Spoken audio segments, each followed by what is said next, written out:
Okay, Dominique, thanks for coming over to London then. As part of your role chairing the EOA in Belgium, what have you noticed as you've come here and discussed some of the issues about European outsourcing today? I mean, have there been any key trends you've observed so far this morning? One of the things I was able to note is that most participants, and I could see that a fairly large percentage of them were coming from the UK, were quite positive on the developing trends in the Eastern European region.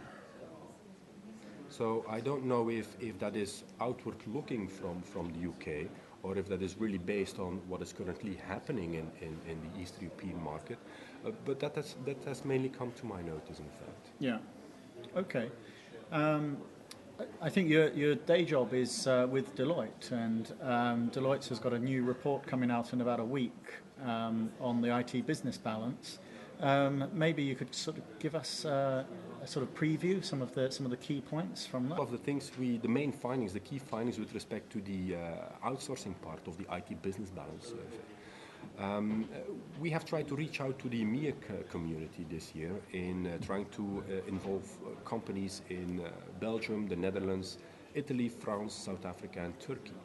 And what we have noted there in our survey is that both the IT and the business respondents seem to have a, well, let's say, more or less comfortable feeling with outsourcing, indicating that indeed somehow they find the time is right to think about structurally approaching outsourcing.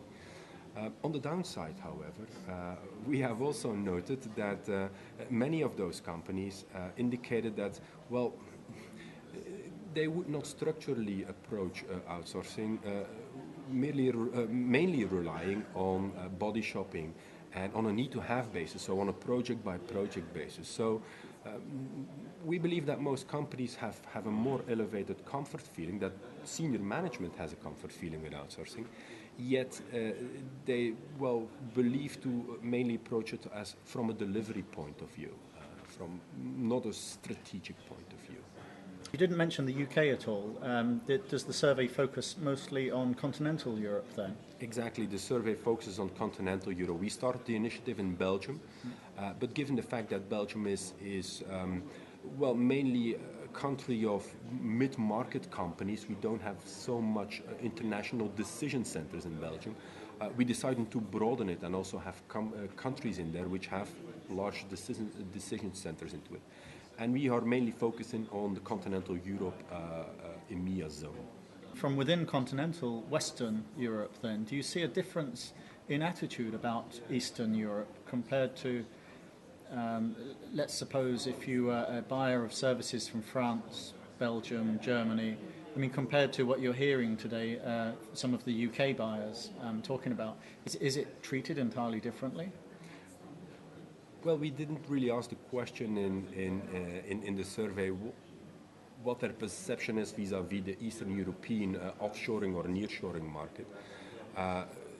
So it would be a little bit guessing, I suppose, what those companies would be answering. But I think it's a valid thing to pick up in the next version and to also try to scout how the European market is thinking of, let's say, the very nearshore market.